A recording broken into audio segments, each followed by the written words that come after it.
Hello, I'm Nito Cobain. Welcome to Conversations with North Carolina's most influential leaders, appearing on the Power List presented by Business North Carolina. Kelly King, I'm so glad to have you with me here today. Your life has been a phenomenal story about all that which is significant. You grew up on a tobacco farm in eastern North Carolina, very humble beginnings. And along the way, you traveled the pathway all the way to become the chairman CEO of the sixth largest financial institution in all of America. 55,000 employees, $550 billion in asset. You have been a major architect of bringing together SunTrust and BB&T together in a merger of equals that has been the talk of the United States. It was the largest merger to take place since the Great Recession. Just phenomenal things you've done in your life. And along the way, you talk about things like service and leadership and all of these things that fed your heart and nurtured your mind and allowed you to be the effective leader that you are. I want to talk to you about what in your mind is leadership and what are some of the ingredients that makes for a good leader? Well, it's interesting. Thanks for having me. I've had a blessed life, and so I've tried to learn along the way, and I've over the last 20 years especially, I've tried to figure out how to take complex subjects and make them simple. So I've read all these books about leadership, and they're all good, but when I get through, I have a hard time saying, well, what did I just learn? So I sat down one day and I said, well, what do I consider to be the characteristics of an outstanding leader? And there are three. The number one is that they're very honest about the reality they face. What does that mean? What is? What is, and not rose-colored glassing, not looking over. Oftentimes leaders will be facing difficult circumstances and they'll say, oh, it's not that bad. You see company leaders all the time talking to the board members and saying, well, we're having a little tough patch, but it'll go away, when it's really fundamental, structural, tough issues. You hear that coming out of Washington all the time. They're not talking about the real tough reality issues, they're talking about superficial issues. And so Kelly, I often say that I'm not an optimist, I'm a paranoid optimist. Help me understand, is that a good leadership quality or I need to get some therapy? Therapy would help. No, but it's good to be an optimist, but a realistic optimist. Yes. That's why this focus on reality is so important. But the second step turns how do you define reality?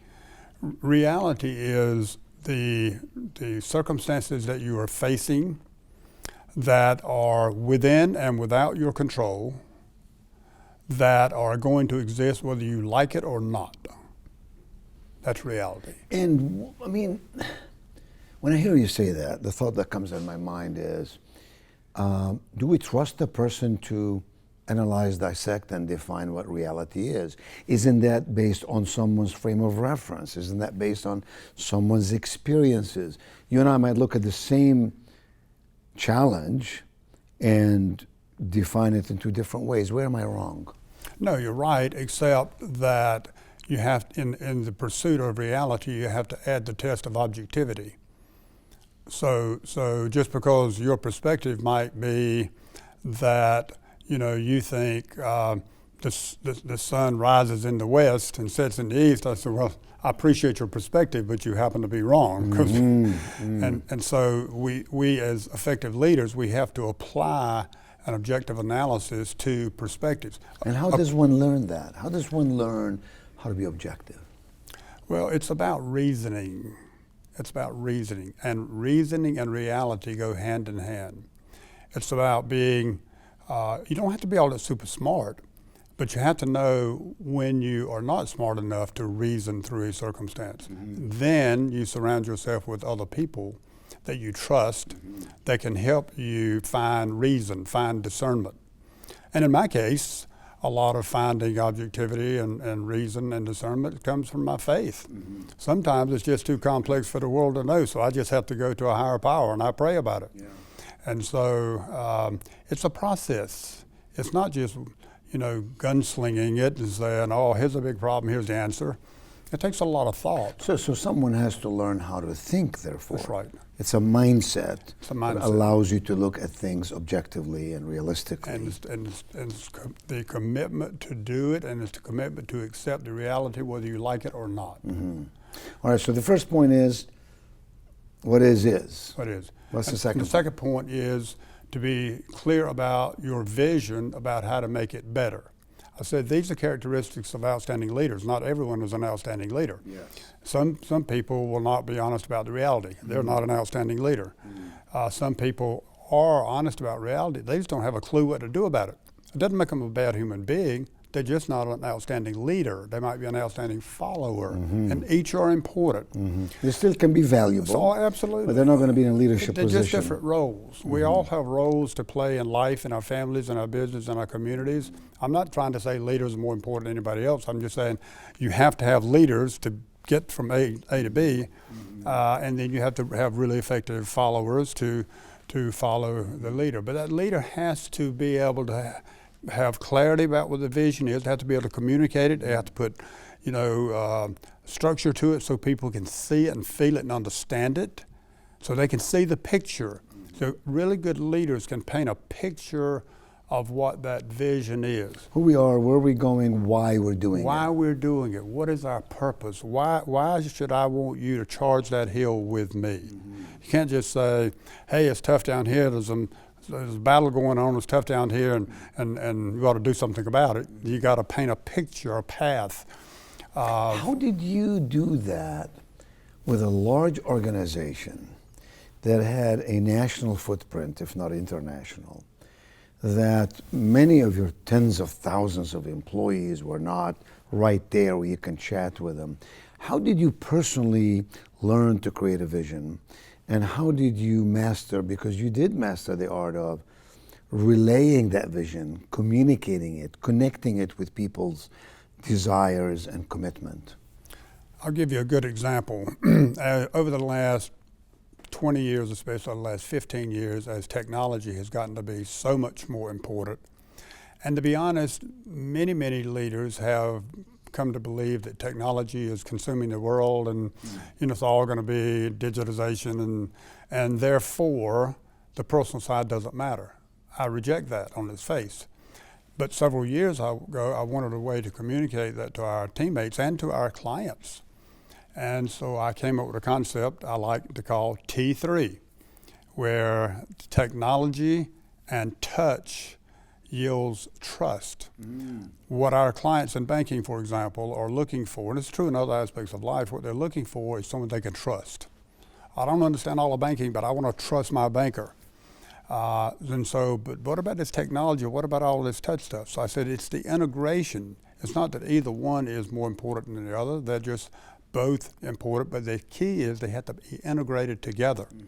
And actually, you can look at the Truist symbol today, our logo, and you'll see two T's back to back: technology and touch yields trust. So that's a simple model that helps people understand the vision. We're going to where we're going to invest in technology. We're going to continue to invest in people. We're going to integrate it together so that the client gets the benefit of technology when they need it, and they'll have the benefit of touch when they need that as well. That's a vision put in the form of a model that people can understand. Yeah, easy to remember, easy to apply, therefore. So the first one was reality, what is. The second one was having a clear vision. That's what makes an outstanding leader. What's the third one? The third is probably the most difficult. It's courage. Courage. It's the courage to execute. It's the commitment to take action in spite of the challenges and the circumstances. Even if you get criticized. Even if you get criticized. Even if you don't know exactly where to go. A great example of this, not being partisan at all, but it's just a great example, was when John Kennedy stepped up and said, we're going to the moon, and we're going to do it in 10 years. I read about that, and the scientists said at the time he'd said that, we only had about 10% of the scientific capacity to do that. He took courage, and he stepped up because he wanted to show our country that we could be bold, we could be an international leader. And here was a goal that people would get as a vision and courage. Think about it. Suppose 5 years later our people would say, this is crazy, you can't possibly do that. But In fact, it happened because he laid out a clear vision and had the courage to put his commitment, his cachet on the line, and it worked. And there have been many, Ronald Reagan, there have been many others that have done that. And so great leaders are not trying to be popular. They sometimes are popular, but they're not trying to be popular. They're trying to change the world. They're trying to make the world better. Whether it's their company or their community, or if they're smart, all integrated together, they are focusing on trying to use their God-given abilities and have the courage and the strength to undergo and anticipate and deal with the challenges that come their way and make it happen. I say, my own work, I have to have faith and I have to have courage. I put the two together. So it's faithful courage, right? So it's not just human hyperbole, I can climb the mountain. You have to have faith in your abilities, the faith of those who support you, and so on. Well, those are great qualities. I didn't expect that from you. I expect you to say, let's see, now great leaders know how to communicate. Great leaders have a sense of commitment. Great leaders, like people. But you took us to a deeper level of understanding that a great leader truly assesses the situation and says, this is where we are, you guys. And then this is what we need to be and what we need to do, clear vision. And then we must have the courage to execute on it. Was there a time in your life when you executed courageously on something and you got beat up for it? Well, there were many, but I like to forget them. So Yeah, that's good. I won't push you with that. But no. Early on in the BB&T journey, when the world was changing really fast, and scale was becoming more and more important, I wanted to be sure to get everyone's attention, and so I still remember I put up on a really big slide for our board and for investors. I said, disrupt or die. Disrupt or die. And the world is changing all around us. The world is changing, and we're going to be disrupted. The question is, do we disrupt ourselves or wait for somebody else to do it? If you go back over 25 or 30 years, as this paradigm shift occurred where people demanded more right here, right now. Some people got it, like Jeff Bezos with Amazon, and the rest is history. Amazing story. Others missed it, like some of the biggest retailers that we all know about that own their business. Like Blockbuster, for example. Blockbuster. Yeah. And they stuck their head in the sand. They didn't understand the reality, and they ignored it. So I wanted to be clear because in order to take the changes that we had to take, you had to understand and accept the reality. So I said, if we don't disrupt ourselves, someone else will disrupt us. Now then I evolved it slowly to move towards the vision. I said, now let's talk about disrupt to thrive. So we're gonna tear down this old paradigm of what a traditional bank looks like, and we're gonna build this new paradigm of what the bank of the future looks like, which is this blending of touch and technology that we talked about. But some people were pretty critical of, wow, he must be a pessimist, when disrupt or die, where's he coming from? How did you deal with that kind of feedback? What did I do with that? How did you deal with it? Did people come after you? When you criticize, how did you deal with it? Well, I didn't take offense. I viewed it as an opportunity to educate and to explain. Not everybody, when you are a leader and you're trying to paint a new vision, not everybody understands it, but it doesn't make me mad that they don't accept my view. I just take it as an opportunity to explain to them why I'm right and they're wrong. And listen to them. Listen. You might learn something. I might be 90% right. Yeah. But one of my pet philosophies over the life about change and dealing with change and creating new solutions is that it's better to have 100% execution of an 80% idea than a 50% execution of 100% idea. Yes. It doesn't have to be exactly right. Yeah. It's got to be approximately right. Start moving down the river and adjust as you go along. Yeah, you can take a risk as long as you can mitigate that risk and deal with it. So, we could talk for hours about leadership because you're a master in that regard. You've demonstrated, you've modeled it, you've lived it, and you write about it and speak about it. Let's talk about a second prong that has been evident in your life, values. When you're speaking to a business person, or when you're speaking to a college student trying to become a leader, what is your take on values? How does one define them? How does one adopt them? How does one employ them for good in life? And the corollary to that is that some other people have different values than you do, but you're working together somehow in the same organization. How does one build a bridge of understanding between the two? So, to build a answer to that question, let me relate values to leadership. So I described 3 characteristics of outstanding leaders, but there's also a basic leadership model of how you lead every single day. And it's actually the basis of our Truist Leadership Institute. And it's a very simple concept. We draw it kind of clockwise. It starts with beliefs, behaviors, and results. Here's the reality in life. Results are results, but results come from our behaviors. What most people don't understand, though, is our behaviors come from our beliefs, in business and outside of business. People behave in a manner that's consistent with their beliefs. There are 2 fundamental categories of beliefs. There are like operating beliefs, like this is the way we run the university today, this is the way we run the bank today. And then there are more fundamental, deep beliefs. These are values. These are what guide and make us who we are. Religion, economics. Honesty, integrity, justice. These are the core values that we live by every single day. And so those values are developed over our lifetime. And what's interesting, a little technical, but what's interesting is all of that is housed, if you will, in our brain. Our brain is an amazing part of our body. It has 100 billion neurons that are connected by little synapses, almost like little wires. And the way our brain works is our brain is continually absorbing all that goes, everything that we've been exposed to since the day we were born is in our brain. But about 90% of our brain is our subconscious and 10% is our conscious.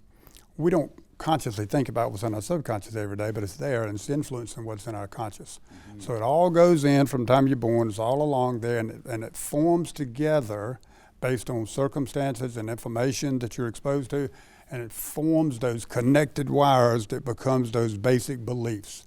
So if I say to you, smoking is good, you have an immediate answer, and it will be formed over years of information and what your parents told you and your own experiences, etc. And so therefore you would behave accordingly. If you believe smoking was bad, you would not smoke. Yeah. And so that's where your values are. And so people need to understand that your values are formed by your environmental circumstances. And we that are leaders, and particularly we that are parents, have a most important responsibility to feed into our children's brains, that is, teach them what they need to understand and value so that they will behave accordingly. I think it was Aristotle who said that, excellence is not an act, it's a habit. I hope I'm quoting that correctly. And therefore habituation is what happens to us. I like to say that good habits are hard to develop, but they're easy to live with. Bad habits are easy to develop, but they're hard to live with. The belief part, Kelly, as an immigrant, I have an understanding about how some people believe about America, for example. I'm just underscoring what you said. So immigrants, when they come to this country, believe that this land is a land of opportunity. Therefore, they tend to be, on a percentile basis, more likely to succeed in America than even born Americans. That's not because they're more intelligent or better connected. It's because they believe it. When you believe it, you act on it. So a recession comes along, they still pump along, right? They're still going on. I'm not saying just immigrants do that. I'm just saying that belief drives their behavior, therefore. Born Americans, on the other hand, many, have had it easy compared to many parts of the world. So we believe that things are going to be okay, the economy is going to be okay. So we get 5, 6, 7% unemployment, everybody falls apart. Oh my goodness, the world's coming to an end. When many parts of the world operate that way all the time. So I certainly agree with what you just said. How do you influence and impact someone's beliefs? Well, it's actually a very scientific process, and it is the continuous conveyance of credible information by a powerful source over a sustained period of time. I flunked that test when I took it in college. But it's basically Say that one more time. It's the repetitious conveyance Yes. of credible information Yes. by a powerful source over a continuous period of time. That's coaching, isn't It's it? coaching, Mentoring? Well, it's preaching. Yeah. It's what preachers and teachers and parents do all the time to do it right. So you say what's needs to be said. It's got to be credible. It's got to be delivered by a powerful source. That means somebody that With authority and credence. somebody has authority. My parent, I believe my parents. My Yeah. parent, I believe my Sunday school teacher. And it has to be repetitious. The main thing is that most people fail on is it has to be repetitious. It has to be over and over and over. So I'm going to be cynical for a minute. Yeah. So we hear a lot that if a message is repeated enough times, people will believe it, even if it's misinformation. And so a lot of people say, well, for example, the media, will try to, media, however you want to define that, will push on us a certain message about a certain thing in hopes that people begin to believe it and therefore they begin to act upon it. Therefore, in some parts of the world, you can control society, right? So you're telling me that someone can actually influence and change someone else's beliefs through this model you just said. In the 1960s, some of us will remember the story of Patty Hearst. She was the daughter of a newspaper magnate in California, and she was abducted and gone for quite a period of time. And no one knew what had happened to her. And then one day, we all in America saw her through a TV camera in a bank branch come in with a gun. Yeah. With a group of people and rob the bank. Yeah. And everybody immediately said, well, she's a bad person, and she must have always been a bad person. But she thought she was a nice kid. Well, if you read her story of what happened, she was kidnapped, and she was effectively brainwashed. She was placed in a house with these bad guys, bad people, and for weeks and weeks and weeks, all she heard was America's bad, America's bad, America's bad, and we have to change it, we have to change it. And slowly that process of brain change, that mind change, that belief change occurred. And so when we saw her on TV, it was Patty Hearst, but she now believed that America was bad because they Therefore, she acted in that way. That's right, because she had no other countervailing information. All she heard, she ate, she slept, she was with all these people all this time. And so, yes, now that's not a good thing. Brainwashing it's been done in military situations. So technically brainwashing works, it's just not very moral. Yeah. I mean, it's what countries do when there's war and they take prisoners of war. That's what they do. That's what they attempt to do, obviously. So we're talking about values, and what are the values that you believe a leader should possess? Well, I think it starts with honesty. And because without honesty, there can be no trust. And without trust, there can be no meaningful relationships. And without meaningful relationships, it's hard to get anything done in life. In terms of marital relationships with your children, anywhere. So it's really all about relationships, and it's really all about trust. And that all comes down to honesty. And integrity is very much related. It's a corollary. Integrity is about being honest all the time. You can't just say, well, okay, I get that honesty is important. I'll be honest from Monday through Friday, but I'll take off for the weekends. Well, that doesn't work out so well. And so you're either honest or you're not consistently, and that gives you a value we call integrity. And from that, one can build trust.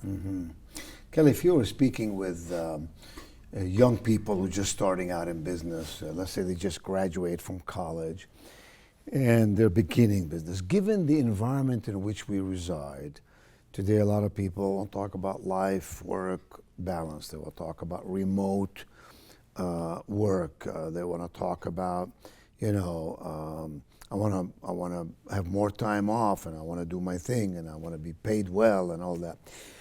Does that go against what you and I learned as young people growing up. And the footnote to that is, what is it you would say to young people today, 24, 25-year-old, maybe they're in graduate school, maybe they just started a new business, maybe they just applied for a job at Truist or anywhere else. What advice would you give them? So I would say to them that they need to decide if they really want to be a high achiever in whatever it is they're trying to accomplish first. And if they do, then I share with them something I've learned over the years, that there are 5 traits to being an outstanding achiever, even in difficult circumstances. And I share those 5 traits with them. You would like to hear the Cliff Notes? Yeah, what are they? It sounds, you've got me intrigued now here. Yes. You want to be a high achiever, so I want to Yes, I want to be a high achiever. Okay, so the first is to believe absolutely and completely in what it is you're trying to accomplish. You take Olympians, for example, who will practice 8 to 10 hours a day, 7 days a week, 52 weeks a year for years and years and years. You won't find them running around saying, well, maybe I can be number 13. They believe to their toes that they can be number 1. So deep belief, that purpose, that passion, that number 1. Is that motivation, or is that based on some reality, some definition of? That's a belief. Now, it's a little bit complicated, but there's a lot of confusion between motivation and belief. People can be really highly motivated and have really bad beliefs. You think about some people. Well, a murderer, a bank robber. Highly motivated. So motivation is about your basic needs. Right. Maslow did that right. So you got to believe and be passionate, and that belief gets translated into the second characteristic, which is to commit the time, energy, and resources to make it happen. A lot of times people will say, I believe in this or I believe in that, but you won't see them commit themselves to it. What does that tell you? They don't really believe in it. If you believe in something, you will commit yourself to it. They don't give it the time, the energy, the learning, growing, etc. And then you take that committed time and energy and resources and you train yourself so that you have the best skills. Because at the end of the day, whatever you're doing, being a banker or an Olympian or whatever, it's the skills that you have that makes you the best. But you will never have the best skills unless you commit the time to train over and over and over. And you won't do that unless you're passionate about it. So you train so you're really the best. Just beliefs, and then committing the energy Time and so on. To train. And then develop skills. Develop skills. Yeah. Then the fourth is very interesting, very important. And that is they enjoy the journey. They enjoy the journey. They like what they do? They like what they do, but it's deeper than liking. They draw a sense of self-achievement, a sense of self-enrichment.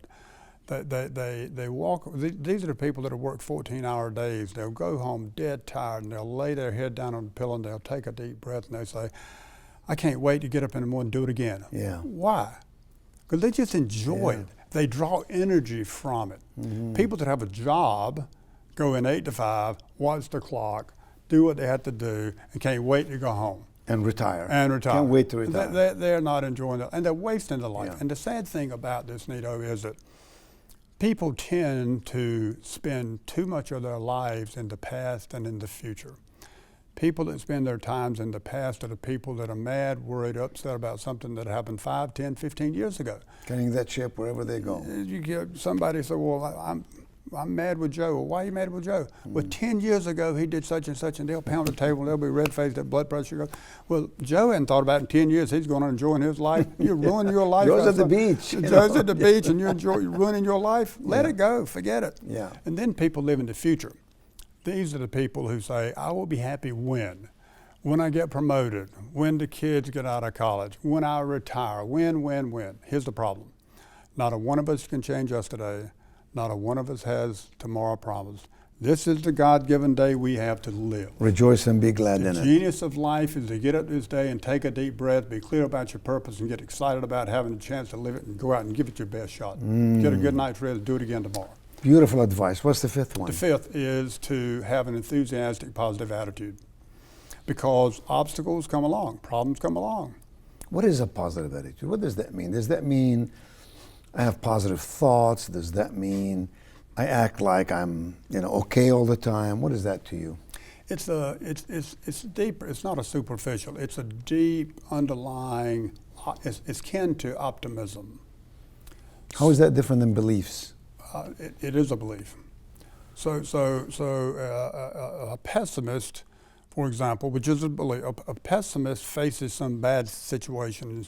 This pessimist says, this bad thing happened, it's going to ruin my whole life, it's going to last forever, and it's all my fault. An optimist facing the same thing says, this bad thing happened, it's not going to affect my whole life, it's probably not going to last that long, it's not my fault anyway, I just have to deal with it. So this gets you back to that growth mindset. So I got a problem, I got a challenge, it's an obstacle, I have a growth mindset, I have a positive nature, I believe I can overcome this, I've got to do some hard work, and they move forward with a positive energy, an optimistic belief, an optimistic attitude, and they push on through the problem. Versus sitting back saying, I'm the victim, woe is me, the government did this to me, my boss is no good, or on and on and on, waste all that energy.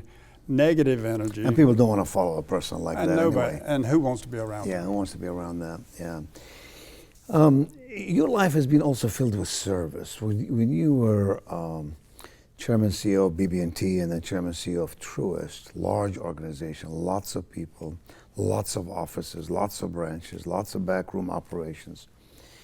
I watched you dedicate a great part of your life to serving the community. It's not what we expect from a banker unless it's a PR thing, We don't expect bankers to be so connected to societal needs. And yet and maybe I'm wrong about that, but generally that's been my observation. You, on the other hand, come out with a project called Lighthouse Project. You empower all of your associates and teammates. You give them money, actually, and you say, go out in the community and do some good. Where do you get the idea from? Well, that particular idea came from the purpose of Truist and BB&T, which is to inspire and build better lives in communities. It's a philosophical view. It's a belief that we have a responsibility to make the community better because, number one, it's morally right. And number two, and that's my add-on, but it's morally right, but it's just good business sense. Because if you think if banks are nothing more or less than a reflection of the community. If the community is doing well, we do well. If the community is not doing well, we don't do well. And so when good bankers look at a community, they say, this is us. If we can help this community do better, it'll grow, there'll be more loans, there'll be more deposits. So it's very mutually beneficial. Now, I was always 100% aligned with that personally. And the reason is because of my upbringing, and I have been so blessed, and that helped inform my purpose. My purpose is to make a positive, godly impact on the lives of as many people as I can. So when I get up in the day, that's what I'm trying to do. Yeah. That's what I'm trying to do right now. And that gives you more energy and more desire. Exactly. You also spent a little time talking about happiness. Yes. And you had programs in the bank about happiness. Yeah. What's that all about? And this is a thanks for giving us a minute to talk about that, because I'm deeply concerned about the level of unhappiness in our country and in the world today. It is rampant, it is increasing, and it is very, very bad.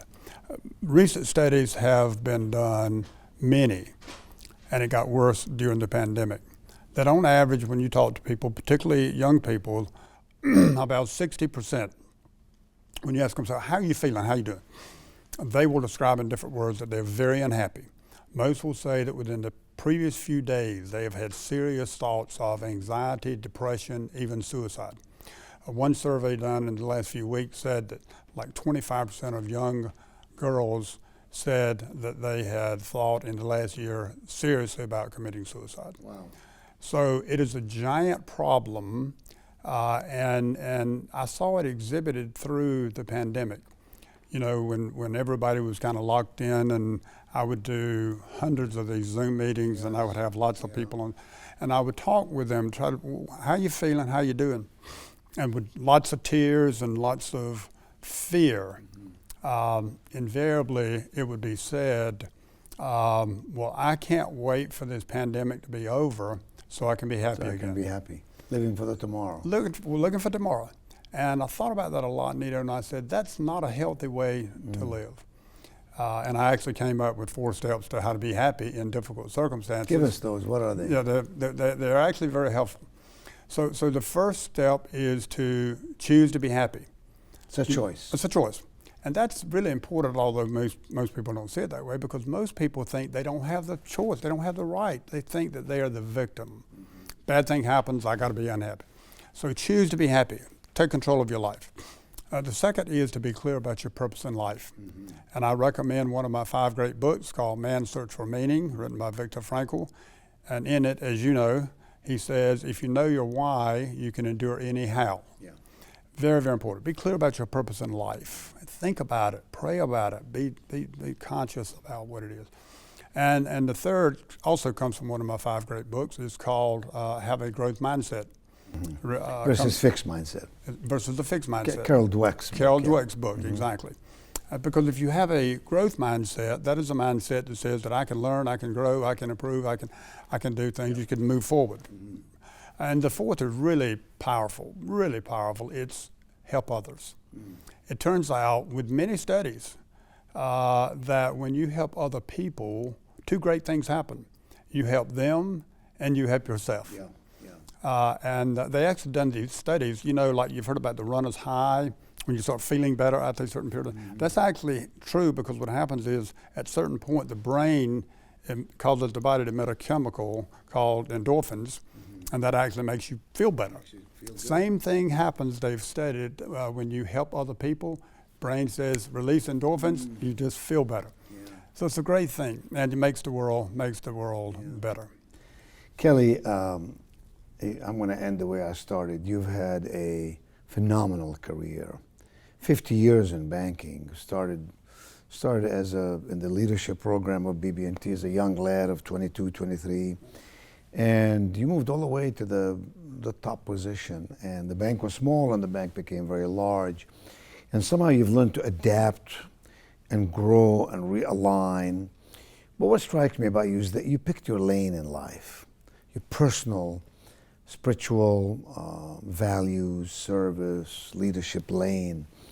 And you constantly make sure you're on track and you constantly learn. Someone said, you know, school is not out for the pro. You're a learner, you're a seeker. And that is an admirable quality about you. And I thank you for being with me today. I learned so much from you, and those watching us in business or wherever they may be in life must have learned a lot from these points that you gave us. Thank you, Kelly King, and best wishes to you always. Thank you. Blessings to you.